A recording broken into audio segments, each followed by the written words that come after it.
Hello everyone. We are starting a free open lecture in our Discord. All our lectures are held weekly without breaks. If you, the viewer, want to easily ask questions online and get answers, join our lectures. You can simply find the link to Discord in our Telegram channel. To find out the schedule of the lectures, join our Telegram channel. Today we will talk about Docker, Compose. The lecture will be quite short, because it is simply just an extension on Docker that basically makes life, in essence, a little easier. So, what is Docker Compose? It is a tool that allows you to describe the configuration for running Docker in YAML format.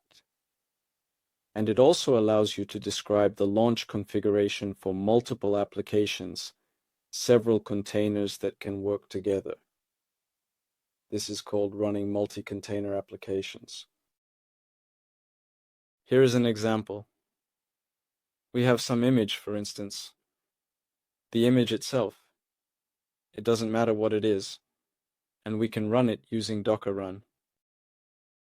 We create such a container here, and we elaborately describe it through arguments in this example.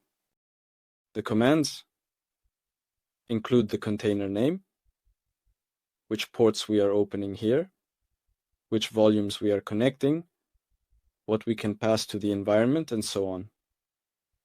There is a lot more that can be written here. This is one option. The second option is that we can describe all of this in one file, specifically in Docker Compose, either in YML or YAML format, which is suitable. We write the services in YAML format with key value pairs. Services are the containers that will be launched here. The purpose of Docker Compose is that it can run multiple containers at once, which is very convenient. Therefore, we can describe this in the services section. Want to become a great programmer? Subscribe to our Telegram channel. There will only be one container. We write its name, and then all interactions, all Docker Compose commands will generally occur with the service name, not the container name. Then we can specify the image, that is, which image we want to run as a container. We also write its name, containers, the ports we want to open, the volumes we want to connect, and also the environment variables. We described all of this in the file. We can save it on Git, but the environment should probably not be saved on Git, and we should keep all of this in .env. And keep it in env and fill this file only in the place where we run the container, and then to run all of this we simply write Docker Compose app.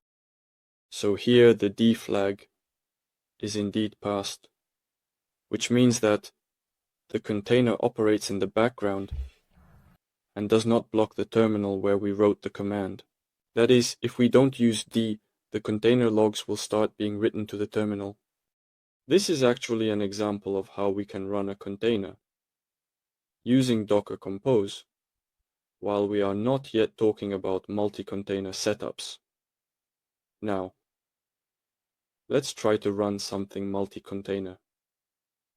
We have a file system with two Python applications. They are very simple. One can communicate with the other, and also a configuration file Docker Compose. The Docker files here will be absolutely the same. We inherit from Python as we set the necessary dependencies for the Python application, copy the main.py file, and it will run on port 8000, as this will be the API from the launch command. The applications are also practically identical. The only difference is in this function. What is the difference? This is our very first application, which is located exactly right here. What does it do? When this endpoint is called, it communicates with the second application, that is, right here. And the second application, on the contrary, will knock on the first one when this handle is called. Well, it's a simple year, then a kick. It writes from which application we are making here. Just a request for the pink handle in another application. What will the Docker computer look like? Here are already two services. Of these simple F1, F2, we are already indicating not the image, since we do not have a ready-made image. We want to build according to some specified Docker file. Therefore, we specify the folder, here is the build, where everything will be located, where the context and Docker file for building the image will be located. Since we are passing F1 in the file system, what do we have? The Docker file, which is what the image will be built from. And everything will be used as context for this Docker file. So, what is context? In the Docker file, copying is done from this path, and it will be built from the folder we specified in the configuration. Then we also open ports. The first application will be on port 8100 and port 8002. We also pass an environment variable to the first application, which is the URL of the second application. We pass it since we will be using the HTTP protocol. So we are accessing it via HTTP.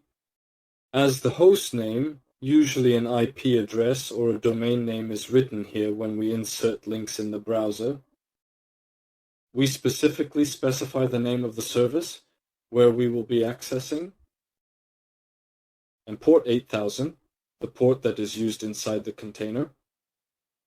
Not the 8002, but the one that is specified inside the container on our system, on our computer. And accordingly, the same link, but for the first application. Here, the host name is different. We connect to Web 1 from the second one. So, why is this possible? If we wanted to run this using just Docker, as I mentioned at the very beginning, and Docker Compose, we would have to additionally create a shared network ourselves that would allow these two containers to communicate with each other. Because if we remember the first lectures, it was mentioned that containers are completely isolated from each other. They do not have a shared network, no shared disks, unless we choose to create that ourselves. And indeed, if we were to run this just through Docker run, we would also have to describe and add this network to these two containers. Docker Compose automatically creates this network for all services defined in the configuration. Accordingly, any service here can reach out to any other service that is also located. In this configuration, this is actually possible if we use Docker run, for example. Then we don't have any services in the usual way, and there is only the name of the container. We would then use that name, and we can basically run it. We already know how to do that with Docker Compose. It all worked, and here we can check that it really works as it should. Let's take this and run it. Here, actually, is what I described in the Docker Compose file system. Here it is, and there are two applications. The Docker files here are also indeed identical. Everything is exactly as written there. The application, build. Completed instantly because everything is cached already. I did run it after all. Now what are we doing? We currently have these two applications running, one on port 8001, the other on port 8002. Let's make sure of that, just to be certain. Now I will open the browser and the web page. 8001.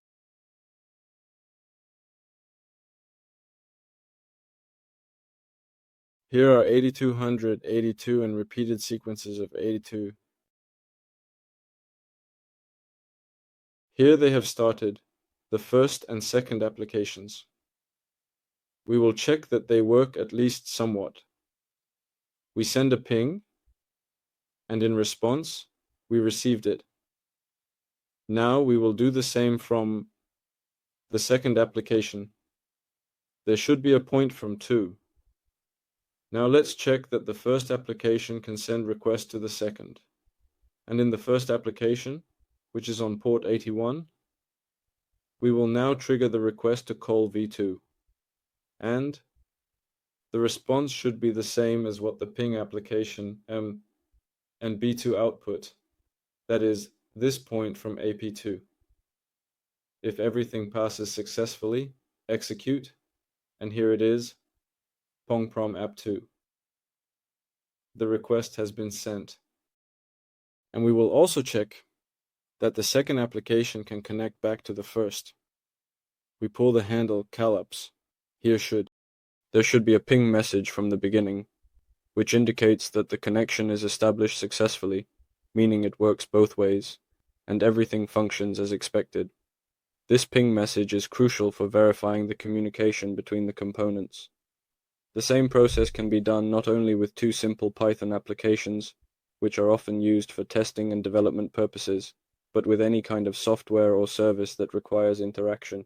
For example, a classic setup for local development could include an application, a database specifically designed for that application, a local TFS, Team Foundation server, for version control, and possibly some other anti-database for managing files.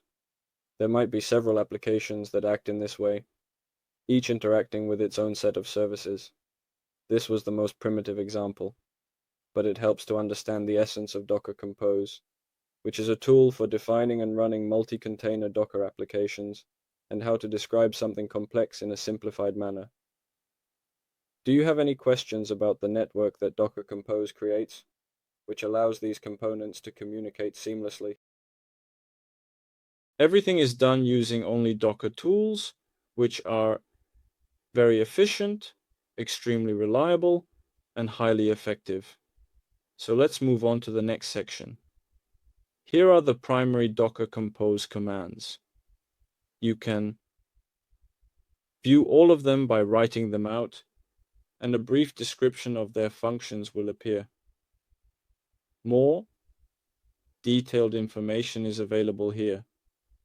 I have a more detailed explanation of each specific command, including the options it accepts, and so forth. Let's take a quick and comprehensive overview.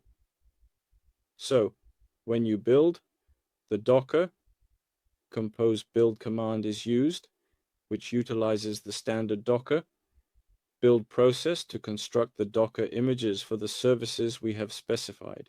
Or if we do not specify and simply execute Docker Compose build, it starts building all the services listed in the configuration. For example, perhaps Docker Compose build, and it starts to build all of these if possible. If I specified some services here, for example, Apple1 and Apple2, then only the images of these two services will be built. Config. It outputs the configuration. In essence, it shows in detail the same thing that we have written in the XDS, but in a bit more detail, and elaborates on some points that are added that we may not write. Basically, this is the configuration in the format that the Docker Compose adapter reads. We can simply compare the Docker Compose config. I have a regular Docker Compose with 20 lines, and here is a comment. There are 3 more lines, and here is the complete configuration that is built. Want to become a great programmer? Subscribe to our Telegram channel.